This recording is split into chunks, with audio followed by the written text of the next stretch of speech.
Toxic families, बड़ा famous हो गया ये टॉपिक और बहुत सारे लोग इसके बारे में बात कर रहे हैं।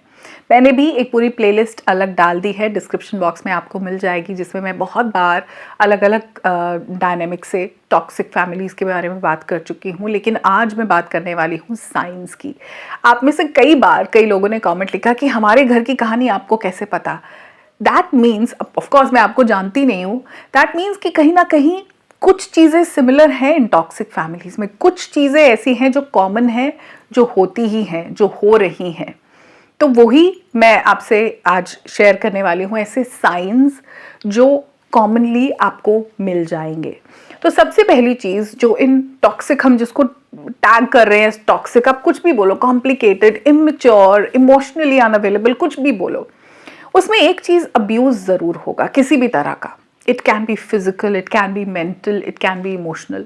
अब जो बच्चे पहले पैदा हुए थे 50s में, 60s में, 70s में, 80s में, आई थिंक 90s तक भी ना बच्चों को मारना पीटना बड़ा कॉमन था, और बड़े गंदे तरीकों से, जूतों से, डंडों से। अभी भी मीम्स में आप देखो, चप्पल लेके मम्मी घूम रही है। उतना उतना वेल विशिंग है नहीं जितना साउंड करता है कि बच्चों को हाथ उठा दिया, बच्चों को बुरी तरह से मार दिया, उनके शरीर पे नील पड़ गए। ये फिजिकल अब्यूज ही है। इमोशनल अब्यूज, कि बच्चा रो रहा है, चुप हो जाओ, नहीं क्यों रो रहे हो, क्या प्रॉब्लम है, उसकी प्रॉब्लम को सुनना नहीं, उसको तवज्जो ही नहीं देना कि उस बच्चे को कुछ प्रॉब्लम है। एक इमोशनल अब्यूज है, कोई भी तरह का। एक्सट्रीम्स भी है, मैं डिटेल में नहीं जा रही हूँ, बट अब्यूज कॉमन है। और वो जो अब्यूज है ना, वो बच्चे जनरली बाहर बताएंगे नहीं। मतलब ये ऑब्वियस है कि किसी को कहना नहीं है। सेक्सुअल अब्यूज भी होते हैं परिवारों में, बट मैं अगेन बोल रही हूँ, मैं उतनी डिटेल में नहीं जा रही।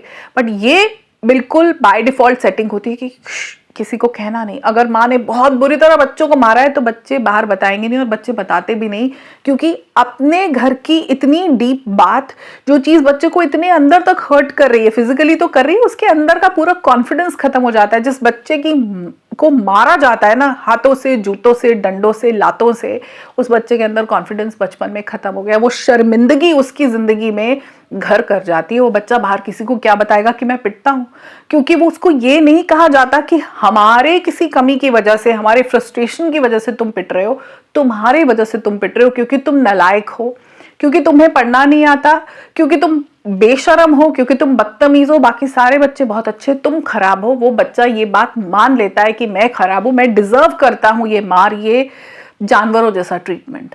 वो बाहर कभी नहीं बताएगा। तो अब्यूज एक बहुत कॉमन साइन है। अगर आप डाउट में हो कि हमारी फैमिली टॉक्सिक है कि नहीं, तो एक ऐसा अब्यूज होगा जिसको आप दुनिया से शेयर नहीं करोगे, किसी मोड पे नहीं कर पाओगे, आप नहीं बता पाओगे कि आपके साथ ऐसा किया जाता है। मारना क्योंकि कॉमन है, तो वो मैंने एक एग्जाम्पल लिया। एक जो एक बहुत कॉमन साइन है, पेरेंट्स और बच्चों के बीच में डिफाइंड रोल्स नहीं है। ऐसे घरों में बच्चे पेरेंट्स का रोल प्ले करते हुए आपको बहुत बार मिलेंगे, और माँ बाप बच्चे हैं। माँ बाप के सर में दर्द है, मैं माँओं की स्पेसिफिकली बात करूंगी। माँ के सर में दर्द है, माँ के टांगों में दर्द है, माँ की कमर में दर्द है, माँ से उठा नहीं जा रहा, तो बच्चा वो जिम्मेदारी निभाएगा, जाके खाना बनाना है, बच्चे को सफाई करनी है। कोई एक जिम्मेदारी बच्चे को परमानेंटली दे दी गई है, क्योंकि माँ बेचारी थकी हुई है, माँ से अब इतना होता नहीं, वो तो बड़ी हो रही है, बच्चे तुम तो जवान हो, तुम तो कर सकते हो। ऐसी छोटी छोटी चीजें, जैसे कि टिफिन पैक करके देना। कुछ बच्चों को टिफिन भी पैक करके उठ के माँ नहीं देती। मैं टॉक्सिक फैमिली की बात कर रही हूँ, क्योंकि माँ बहुत बेचारी किसी फिजिकल एलिमेंट से, क्योंकि हमारे देश में मदर्स, हम लेडीज अपना ध्यान तो रखती नहीं, so then of course we are in pain, and then हमारा हार्मोनल सिस्टम भी वैसा है। तो वो जिम्मेदारी उस घर के बच्चे ने, और स्पेसिफिकली बड़ा बच्चा उठाता है ऐसी जिम्मेदारियां घर की, कि मम्मी को स्कूल जाने से पहले चाय बना के देनी है, अपना भी कुछ लेके जाना है, भाई बहन के लिए भी करना है। बड़े बच्चे पे तो जिम्मेदारी भी आ जाती है। मैं एक अलग से वीडियो सिर्फ बड़े बच्चे के लिए बनाऊंगी, घर की बड़ी बेटी के लिए। एक बड़े बच्चे पे मैंने ऑलरेडी वीडियो बनाई है, लेकिन घर की बड़ी बेटी के लिए मैं बहुत जल्द वो लेके आने वाली हूँ। तो वो रोल्स डिफाइंड नहीं है वहां पे। माँ बाप बच्चे हैं, क्योंकि बच्चे जवान हैं, उनमें एनर्जी ज्यादा है। माँ बाप का ध्यान रखना बच्चों की जिम्मेदारी है। माँ बाप ने दवाई ली कि नहीं ली, वो जिम्मेदारी उठाते उठाते बच्चे जब बड़े होते हैं तो they start feeling responsible for every happiness of their parents. अब उनको घुमाना भी मम्मी पापा को, बच्चे क्योंकि अब कमाने लगे हैं, तो माँ बाप के जो अधूरे सपने हैं वो बच्चे पूरे करेंगे, माँ बाप के लिए सब कुछ वही करेंगे। फिर वो जो शादी करेंगे वो माँ बाप के हिसाब से करेंगे, और जो पार्टनर लाएंगे वो उन माँ बाप को ही सुख देने के लिए होगा, अपने लिए कुछ नहीं है। वो पैसा, वो पार्टनर, वो लड़कों के लिए जो बीवियां लाते हैं वो उन माँ बाप को ही खुश करने के लिए, उनकी इज्जत करने के लिए, गुणगान करने के लिए लाते हैं। तो ये एक टॉक्सिक फैमिली में जो रोल्स डिफाइंड नहीं है ना कि बच्चा कौन है और माँ बाप कौन है।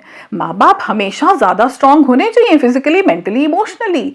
बच्चों को उनका बचपन जीने दो, 18-20 साल तक तो जीने दो, उनको उनकी जिम्मेदारियां सिखाओ। बिल्कुल बहुत जरूरी है 10, 11, 12 साल में बच्चे अपनी चीजें खुद करें। आप अपना बोझा थोड़ी उन पर डालोगे कि आपके घुटनों पे मालिश हो रही है, कि आपकी कमर पे बच्चे लगे हुए हैं दबाने के लिए। वो एक टॉक्सिक फैमिली डायनेमिक ही है। एक बहुत कॉमन साइन होता है कि बाउंड्रीज नहीं है।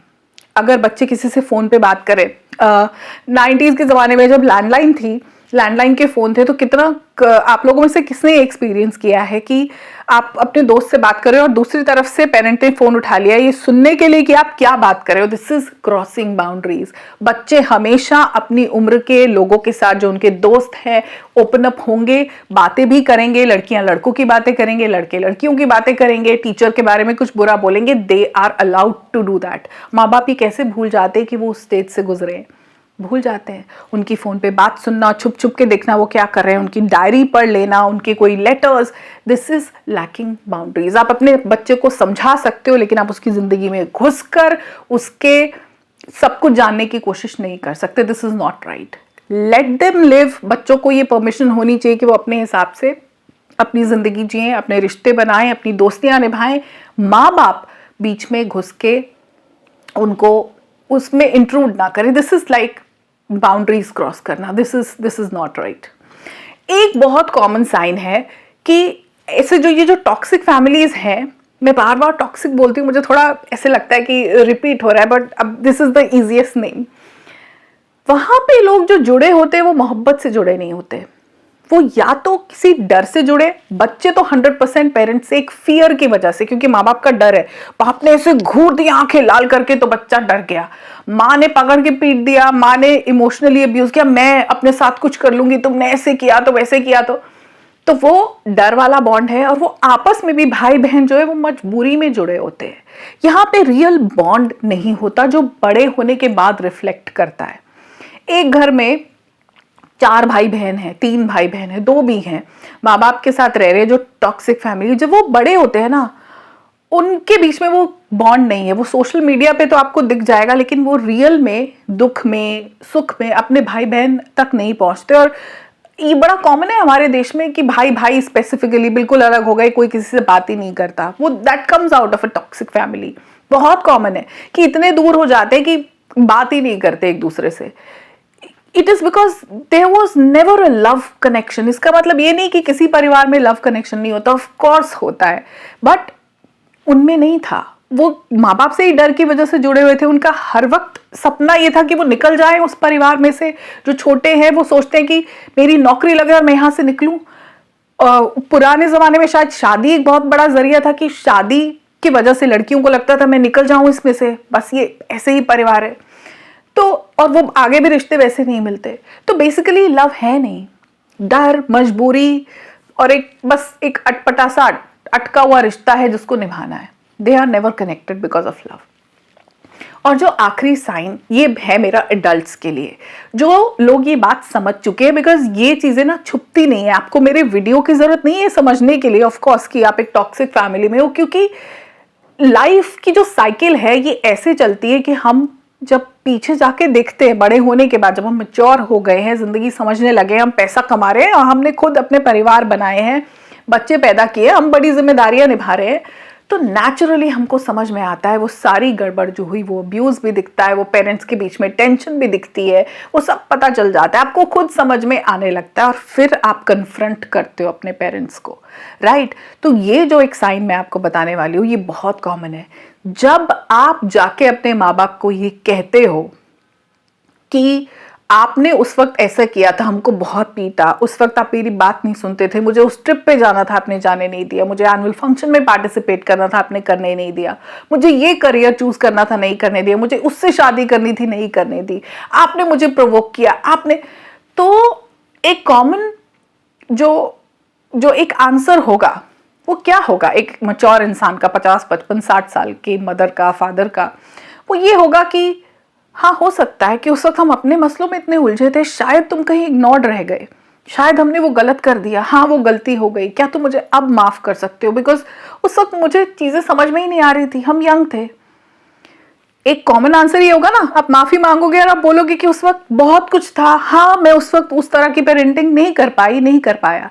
लेकिन टॉक्सिक फैमिलीज में हकीकत ही बदल दी जाती है। वो सीधा आपको ये कहेंगे ऐसे तो कभी हुआ ही नहीं था, हमने तो जान छिड़की है तुम पे, हमारे जैसी परवरिश तो किसी ने दी ही नहीं, तुम बेकार हो, तुम बदतमीज हो, हाँ तो तुम्हें मारना जरूरी था क्योंकि अगर हम नहीं मारते तो तुम स्कूल में पास नहीं हो सकते थे, तुम फेलियर थे, हाँ तुम्हारी उससे शादी करानी जरूरी थी क्योंकि तुम्हें तो अकल नहीं है, तुम किसी लायक ना होते अगर हमने वो सब नहीं किया होता जो तुम्हारे लिए किया, तुम इतने एहसान फरामोश हो, तुम बेकार हो, तुम आज हमको आके ये सब बोल रहे हो, इस उम्र में तुम हमको एक और दुख दे रहे हो।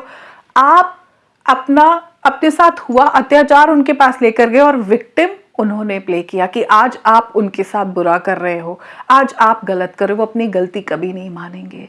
एक टॉक्सिक फैमिली में आप अपने पेरेंट्स को कभी ये कहते सुनोगे नहीं कि उनसे गलती होगी, वो बेचारे तो बन जाएंगे वो बाकी भाई बहनों के आगे, क्योंकि ये टॉक्सिक फैमिली में सिर्फ एक ही बच्चा होता है जो शायद घर का सबसे बड़ा हो, जो ये बात उठाता है कि ये परिवार में फ्लॉड सिस्टम है, ये सारा कुछ गलत है, बच्चों को मैनिपुलेट किया जाता है, एक दूसरे के खिलाफ भड़काया जाता है, इक्वालिटी नहीं है, कहीं फेवर्स हैं, इमोशनल अनअवेलेबल रहे माँ बाप। वो एक बच्चा होता है, बाकी सारे भी उसको ऐसे ही नजरों से देखते हैं कि यही बेकार है, बताओ माँ बाप को बुढ़ापे में ऐसे कह रहे हैं। ये अगर आप वो एक इंसान हो जिसने आवाज उठाई है, जिसने कोशिश की है पेरेंट्स को कन्फ्रंट करने की और जिसको बैकलैश मिला है कि वो ही खराब है, तो ये जर्नी आपकी अकेले की है, इसमें आपका साथ कोई नहीं देगा। और ऐसी जर्नी बहुत अकेलेपन वाला रास्ता है, लेकिन शायद किसी मोड़ पे आपको सुकून महसूस हो। आपके भाई बहन साथ नहीं होंगे, माँ बाप तो ऑफ कोर्स नहीं होंगे, बहुत कट के जिंदगी जीनी पड़ती है ऐसे बच्चों को जो अडल्ट हो चुके हैं। बच्चों से मेरा मतलब ये नहीं है कि मैं बच्चों की बात कर रही हूँ, अब बच्चा 50 55 60 साल का भी हो सकता है। एक बहुत लोनली जर्नी है। और सबसे दुख की बात यह है कि आप मतलब अपने भाई बहन और अपने पेरेंट्स और किसी का साथ होना नहीं होना एक चीज़ है, वो फिर किसी के साथ भी नहीं होते। उनके पास गहरी दोस्तियां नहीं होंगी, उनका कोई भी रिश्ता उतना गहरा नहीं होगा, क्योंकि जो डायनेमिक आपने समझा है दैट मीन्स आप बहुत डेप्थ वाले इंसान हो, बहुत डीप आप सोचते हो। तो ये लोनलीनेस से ही निकलना होगा, आपको दोस्ती करनी होगी अकेलेपन से, अपने साथ दोस्ती करनी होगी, क्योंकि आपके साथ सिर्फ आप खड़े हो। जो आप समझ रहे हो उसको कोई और समझ ही नहीं रहा, समझ सकता ही नहीं है, आपके अपने भी नहीं समझेंगे। आप किसी दोस्त से भी बात करनी शुरू करोगे तो वो आपके पेरेंट्स को फेवर करेंगे, हो सकता है आंटी ऐसे कर रही हो सकता है अंकल का वो, क्योंकि माँ बाप भगवान है। ये बात तो आप किसी से कन्फ्रंट कर ही नहीं पाओगे ना। तो बड़े अकेलेपन का रास्ता है। जो टॉक्सिक फैमिली में ये समझ गया है वो बच्चा एज एन एडल्ट बहुत अकेला है, उसको ये जंग अकेले लड़नी है, उसको ये रास्ता खुद तय करना होगा और ये कोशिश करनी होगी कि वो नेक्स्ट अपनी फैमिली में एक टॉक्सिक डायनामिक क्रिएट ना कर दे, क्योंकि बहुत चांसेस होते हैं जो हमने देखा हो जिस तरह से हम बड़े हों वो ही हम आगे बना देते हैं। बस ये ध्यान रखना कि हम वो सेम ना बना दे। सवाल सबके बच्चे करेंगे, कल को हमारे बच्चे भी बड़े होके हमसे पूछने वाले हैं कि तुमने तब ऐसे क्यों किया। हमें ये नहीं कहना तुम्हारी वजह से किया, उस मोहब्बत में किया जो हमें तुमसे थी, नहीं। हम सब उलझे हुए हैं, हम सब सिर्फ पेरेंट्स नहीं है भाई, हम सब भाई बहन भी हैं, हम सब बच्चे भी हैं। हमारे माँ बाप का किया हुआ नॉनसेंस भी हम उठा रहे हैं, हमारे भाई बहन के साथ में जो इश्यूज रहते हैं वो भी हम उठा रहे हैं, स्पाउसेस के साथ इतनी बड़ी प्रॉब्लम्स हैं, इन-लॉज एक अलग कहानी, एक अलग बैरियर क्रिएट करते हैं। उस सब के बीच में बच्चों के साथ नाइंसाफ़ी होती ही होती है। इसकी सिर्फ माफ़ी है उनके बड़े होने के बाद और चीज़ें ठीक हो जाएंगी, क्योंकि वो भी समझते हैं। मज़ेदार बात यह है, अगर आप वो बच्चा हो जो ये समझ रहा है कि आप ये नहीं समझते कि आपके पेरेंट्स के भी कितने इश्यूज थे, कुछ फाइनेंशियल इश्यूज थे, कुछ प्रॉब्लम्स थी, कुछ इन लॉज के साथ थे, क्या आप नहीं समझते? ऑफ कोर्स आप समझते हो, आप उनकी रियलिटी समझ रहे हो, वो एक्सेप्ट करने को तैयार नहीं है। उनके हिसाब से कुछ गलत था ही नहीं, सब सही था। वो आपको एक बड़ी रोजी पिक्चर दिखाएंगे कि सब कुछ ठीक था, हम तुम्हें प्यार करते थे, कुछ गलत नहीं, ऐसा तो नहीं था, हम तो दुखी ही नहीं थे, हम तो बड़े खुश थे, घूमते थे, फिरते थे, एंजॉय करते थे, हमने कभी बाकी रिश्तों को हावी नहीं होने दिया, हमने तुम्हें बहुत अच्छा पाला। आप तो समझते हो वो एक्सेप्ट नहीं करेंगे, हमको वो नहीं बनना। Let's not become toxic parents, let's not create toxic families, that's the message. और इसी पे मैं एंड करती हूँ इस वीडियो को। आई होप कि आप इसको समझ पाए होंगे। थोड़ा सा डिटेल में हो जाता है, लेकिन आई होप जो लोग एक्चुअली इस डायनामिक से आते हैं ना, एक टॉक्सिक फैमिली के डायनामिक से, और उसको समझ रहे हैं, वो ही इससे रिलेट कर पाएंगे कि हाँ कितना खालीपन और कितना अकेलापन है इस चीज़ से डील करने में। तो मिलूंगी बहुत जल्द आपसे, तब तक के लिए अपने साथ दोस्ती करते रहिए, अपने खुद के साथ रिश्ता गहरा कीजिए, बाकी दुनिया आपके साथ नहीं खड़ी होगी। नमस्कार।